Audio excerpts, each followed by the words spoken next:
Before you decide what to do next, someone may already be betting on it. Not because they know you perfectly, because they do not need to. They only need a small signal, a small pattern, a small chance that you will move one way instead of another.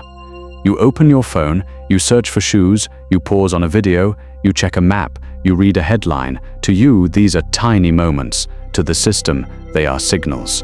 A click is not just a click, a pause is not just a pause, a location is not just a dot on a map. Each one helps answer a quiet question. What are you likely to do next? That is why the internet can feel like it remembers thoughts you never said out loud. You look at a backpack once, and backpacks follow you. You stop on a sad video for 3 seconds, and the system learns that sadness can hold your attention. This is the hidden system, not surveillance alone, not advertising alone, but a market built around human prediction.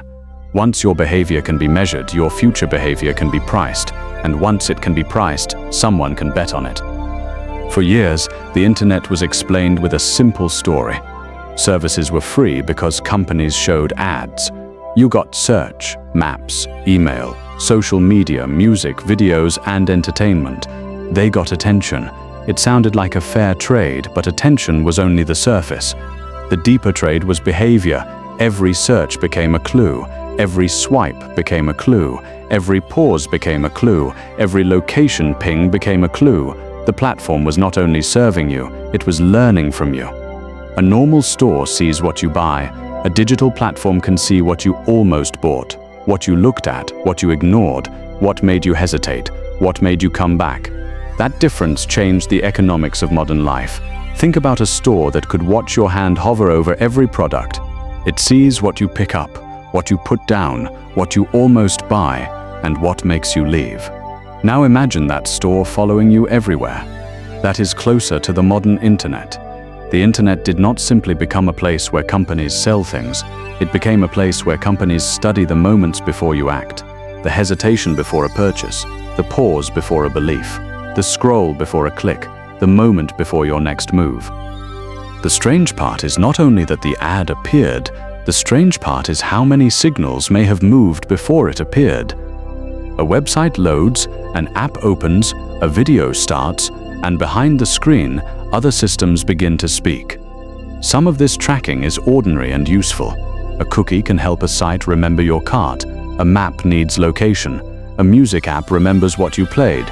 A video platform learns what you might want to watch next, but useful data collection can expand into something else. A third-party tracker may follow you across sites. A pixel inside an email may report that you opened it. An app may share device information with companies you never chose directly. You may open a coupon app for 10 seconds. The app may ask for location. You may accept because you want a discount nearby. But that small permission can become part of a much larger data supply chain. The room changes. The mechanism stays. A search engine, a shopping site, a weather app, a social feed, a map. Each feels separate, but behind them, the same process repeats. Behavior becomes data, and data becomes a usable signal. Shoshana Zuboff gave one famous name to this shift: surveillance capitalism. Her argument is not simply that companies collect data, it is that human experience itself becomes raw material, translated into behavioral data and claimed as a business resource. Some data is needed to make a service work. A map needs to know where you are. A shopping cart needs to remember a product. A recommendation system needs some history. But the real question is what happens to the data beyond that immediate need. Zuboff calls that extra material behavioral surplus. It is the leftover trace of life online, not just what the service required, but what the system can still learn from you, your habits, your timing, your movements, your routines, your possible future choices. This surplus feeds prediction systems. Machine learning models look for patterns in millions of small actions. Not to understand you like a friend would, but to estimate probabilities. Will you click? Will you buy? Will you keep watching? Will you come back tomorrow? The system does not need perfect knowledge. Perfect knowledge is not the business model. A small increase in probability is enough. If a model can raise the chance that you click, buy, scroll, vote, or return, that tiny edge becomes valuable at scale. This is where the title begins to make sense. The system is not predicting you like a fortune teller. It is betting on your next move, not with a crystal ball, with data, models, auctions, dashboards, and incentives. Imagine millions of tiny bets happening every second. Not dramatic bets in a casino, quiet bets inside advertising systems. Will this person click this ad? Will this person download this app? Will this person respond to this message right now? The prize is not always your money immediately. Sometimes the prize is your attention. Sometimes it is your email. Sometimes it is your conversion. Sometimes it is your loyalty, your vote, your time, or your movement toward a future purchase. In Zuboff's language, these predictions become prediction products. They are not products you hold in your hand. They are estimates about behavior.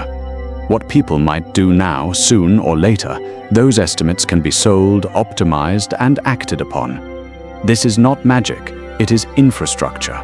The system turns traces into profiles, profiles into probabilities, probabilities into prices, prices into actions, and actions into new traces that train the system again. Now take this from a shoe ad to your physical life. A location point looks harmless, one dot on a map, one phone near one building, but repeated over time. Location becomes a pattern of life, where you sleep, where you work, where you worship, where you seek help, where you spend nights, where you return every morning. A map can become a diary without sentences. A single visit may not explain much, but a trail can speak loudly. A clinic at noon, a church on Sunday, a union office after work, a protest on Saturday, a shelter late at night.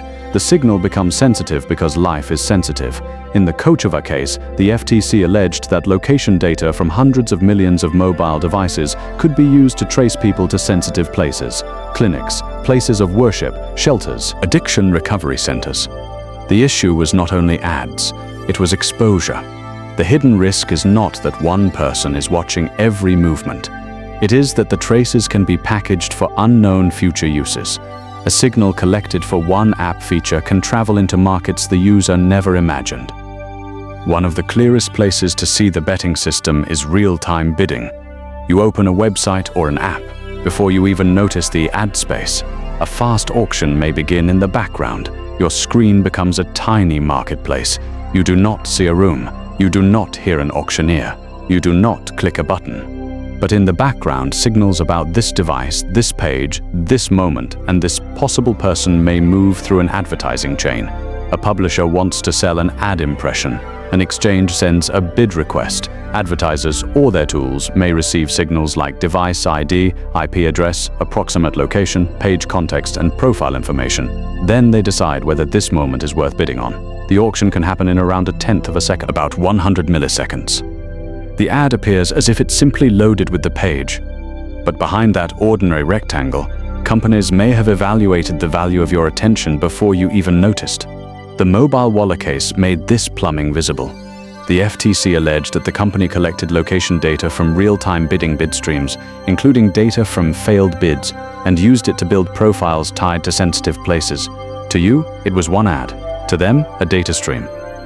Then there are data brokers. These companies may not run the app you use. They may not own the website you visit. You may never see their names, but they can collect, combine, analyze, and sell information about people at enormous scale. Their raw material can come from many places: public records, commercial purchases, loyalty programs, credit-related data, web tracking, mobile apps, location signals. One source may seem ordinary, but combined together, ordinary fragments can become a detailed profile. Some names are familiar from other parts of life: Experian, Equifax, Axiom, Epsilon, CoreLogic. Not every company does the same thing, but together, the industry shows that the internet is not only a platform economy, it is also a profile economy. A broker does not always need your name to create power. A device ID, an address, a segment, or an inference may be enough. New homeowner, likely in debt, high-value shopper, frequent traveler, political interest, health concern, risk category. The person becomes sortable, not as a full human being, but as a cluster of attributes, a profile that can be matched, ranked, excluded, targeted, or sold. This is where the system begins to feel less like advertising and more like classification. Consent is where the story becomes uncomfortable. Most people have clicked accept. Most people have seen permission prompts. Most people have agreed to terms. So the system can say, "You chose this. But did you understand what you were choosing? A permission prompt may say, "Location improves the service." That may be true, but it may not clearly explain who else receives the data, how long it stays, whether it is sold, and what sensitive inferences can be drawn later. In 2022, Google reached a $391.5 million settlement with 40 US states over location tracking practices. The allegation was that users could think they had turned certain tracking off, while other settings still continued collecting location-related data. That is a problem with consent on paper. A button can be clicked, a box can be checked, a policy can be posted, but real consent requires understanding. And understanding disappears when the system is too complex for ordinary people to see. The institution changes, the pattern survives. In older bureaucracies, people signed forms they did not fully understand. In digital life, they click interfaces they cannot fully inspect. The form changed, the imbalance remained. Cambridge Analytica became the scandal that made many people feel the system for the first time. The case involved Facebook data, personality quizzes, political targeting, and the frightening possibility that private profiles could be used to influence public choices. The app was installed by about 300,000 people, but because of Facebook's rules at the time, data could also be gathered from their friends. Facebook later estimated that up to 87 million users may have been affected. That number matters because most of those people did not install the quiz, they did not directly volunteer for the experiment. They were pulled in through someone else's connection, showing how social data can spread beyond the person who clicks. The firm claimed it could build psychological profiles and target political messages to people's vulnerabilities. The real effectiveness of that profiling remains debated. But the scandal still revealed something important. Personal data could move from social interaction into political persuasion. The danger was not only the accuracy of one firm's model, it was the architecture. A world where social life produces data, data produces profiles, profiles produce targeting, and targeting can enter politics before citizens understand the machinery. The setting changes again. The system moves from ads to feeds. A recommendation system does not only ask what you liked before, it asks what might keep you here now, what will stop your thumb, what will hold your eyes. It learns from history. What did people like you watch before? What did you pause on? What did you replay? What did you skip? What made you angry enough to comment? What made you curious enough to stay? This is why influence can be subtle. No one has to order you to think a certain way. The system can simply arrange the environment, show this first, hide that lower, repeat one kind of story, test another headline. The goal is not perfect control, the goal is to move probability. If a design makes 1% more people click, watch, buy, or believe, that improvement becomes enormous when applied across millions or billions of users. This is the quiet power of optimization. It does not need to win every mind. It only needs to tilt enough moments. A feed is not just a mirror of interest. It can become a machine for shaping what interest becomes. There is an older image that helps explain this feeling, the Panopticon. A prison design where people may be watched at any time. The power does not come only from observation, it comes from uncertainty. You behave because you might be seen. Digital life is not the same as that prison. There is no single tower. There is no one guard watching every person. The system is more scattered, more commercial, more automated, and often more invisible, but the psychological effect can rhyme. People begin to manage themselves. Should I search this? Should I click that? Should I post this? Should I visit there? If every action might become a signal, ordinary behavior becomes more cautious. This is not only external surveillance, it becomes self-surveillance. You begin imagining the profile that may be built around you, not because you know exactly who is watching, but because you no longer know where the data might go. A person starts living with an invisible audience, not one audience of people, but many audiences of systems, advertisers, platforms, brokers, algorithms, future employers, insurers, lenders, or agencies may not see everything, but the possibility changes behavior. This is where the story must be careful. This is not a secret conspiracy with one room and one master plan. The evidence points to something more ordinary and more durable: business incentives, technical systems, weak rules, and constant competition for predictive advantage. Companies do not need to hate you to extract from you. They do not need to know your name to profit from your pattern. They do not need a perfect model to build a valuable one. The business model is enough. One firm collects more data to improve targeting. Another adds tracking to compete. An app embeds an SDK to make money. A broker buys more sources. An advertiser demands better segments. Each step may seem rational. Together, they build a surveillance economy. That is the invisible pattern. Not evil people whispering in darkness, but systems making ordinary choices profitable. Collect more, connect more, predict better, target faster, measure everything. When enough institutions follow the incentive, the world changes without a single command. This also means the system can be criticized without exaggeration. It does not need to be all-powerful to matter. It only needs to be embedded in daily life, hard to avoid, difficult to understand, and profitable for those who expand it. Regulators are now trying to catch up. The FTC has brought actions involving location data brokers, sensitive location information, and real-time bidding data. States have pursued companies over misleading location controls. Europe has pushed stronger consent and data protection rules, but regulation often arrives after the infrastructure is already mature. The apps are already installed, the datasets already exist, the ad systems already run. The business model has already become normal. Law enters the room after the machinery is built. In 2019, Facebook agreed to a $5 billion FTC settlement and a 20-year privacy order. The penalty was enormous, but the deeper lesson was larger. The platform could be punished for misleading users, while the advertising-driven data model still remained. FTC actions against X-Mode, OutLogic, InMarket, Kochava, Mobilewalla, Gravy, and Ventel show a newer focus: sensitive location data, app supply chains, real-time bidding streams, data brokers that many users never knew existed.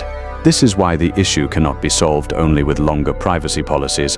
A longer policy can still be unread, a better button can still hide complexity. A consent banner can still sit on top of a system most people cannot realistically audit. There are real limits to the system. Predictions can be wrong, models can fail, ad targeting can be wasteful. Some claims about political micro-targeting were exaggerated. Some critics argue that surveillance capitalism is not as new or coherent as its strongest descriptions suggest. Those limits matter. They keep the story honest. This is not mind control. It is not a perfect machine. It is not a literal futures exchange where companies own your future in a financial contract. It is messier than that. But messy does not mean harmless. A broken system can still classify people. An imperfect model can still shape what they see.